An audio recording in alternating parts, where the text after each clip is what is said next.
Sa ibang balita, pinasisiyasat ni Senador Miriam Defensor Santiago sa Commission on Audit ang pamimigay ng dagdag pondo ni Senate President Juan Ponce Enrile sa ilang senador mula sa budget na natipid ng Senado. Nais malaman ni Santiago kung nararapat ba ito gayong patapos ng taon at kung maaari bang gamitin ng mga mambabatas ang ibinigay na dagdag pondo bilang pork barrel. Hindi naman itinanggi ni Senate President Enrile ang pamahagi niya ng savings ng Senado. Git niya, wala siyang nilabag na batas at hindi raw yon suhol sa mga senador. Nakahanda rin daw siyang maimbestigahan. Po yan talaga sa audit namin.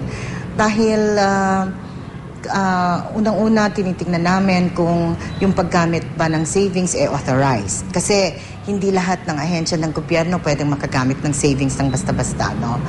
Kung authorized man, lahat ba ng mga requirements ng batas sa paggamit nun ay natupad o na-observe, no? Tsaka hindi ba ito labis-labis?